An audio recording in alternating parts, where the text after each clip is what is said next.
मुसलमानों से उनके कब्रिस्तान, उनकी खानका, उनकी मस्जिदें, उनकी जगह को छीना जा रहा है, उनको लूटने का प्रयास किया जा रहा है। दूसरी तरफ किट देके हमें बेवकूफ बनाने का प्रयास किया जा रहा है कि हमारे जख्मों पे नमक छिड़कने जैसा। हम इनकी बातों में नहीं आएंगे जब तक ना बदले जालिम हुकूमत का मिजाज।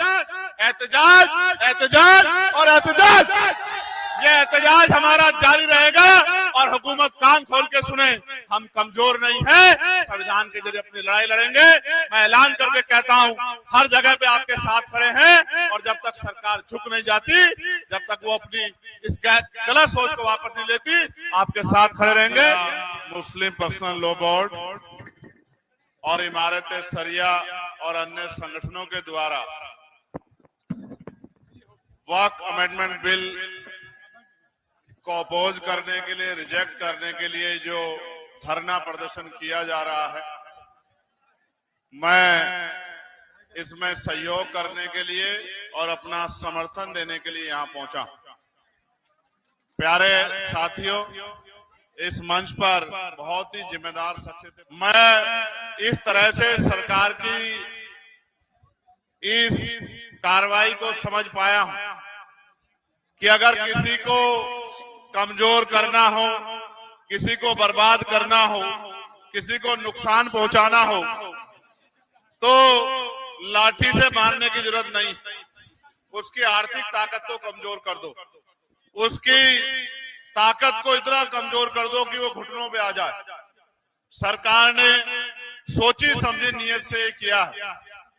जिस दिन ये बिल, अमेंडमेंट बिल पार्लियामेंट में आया था, उस दिन भी हमारी party Azad Samaj party Bhim army इसके विरोध में खड़ी थी।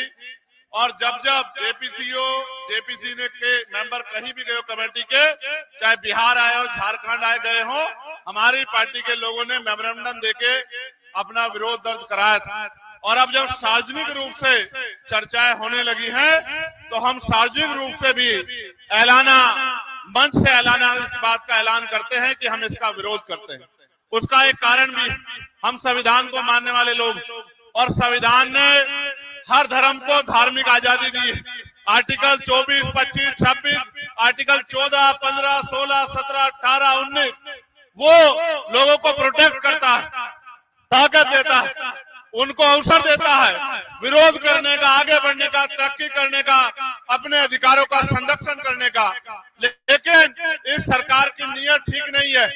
कल मुझसे कोई पत्रकार ये कह रहा था कि मोदी जी ने सौगात दी है, ईद पे किट दे रहे, तो मैंने उनसे कहा, सियासत इस कदर लोगों पर एहसान करती है, पहले आंखें छीन लेती है, फिर चश्मे दान करती है।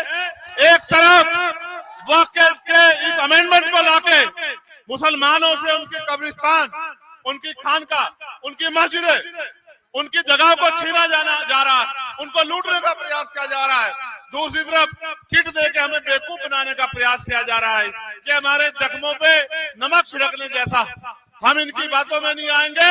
हमें संविधान ने प्रोटेक्शन का अधिकार दिया है, प्रोटेस्ट का अधिकार दिया है। हम अपने आप को प्रोटेक्ट भी करेंगे और हम बड़े से बड़े धरना प्रदर्शन करके इस सरकार को चैलेंज भी करने का काम करेंगे।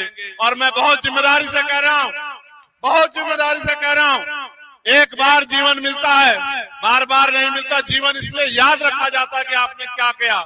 इतिहास याद रखेगा जब देश में कमजोर लोगों पे जुल्म किया जा रहा था, कौन किस तरफ खड़ा था। मैं यहाँ से खड़ा होकर कह रहा हूँ बिहार के मुख्यमंत्री जी से कि वो कमजोरों की आवाज सुने और जो फैसला वो हर बार लेते हैं बदलने का, एक बार और वो फैसला ले ले तो शायद मुल्क के हालात बदल जाएं।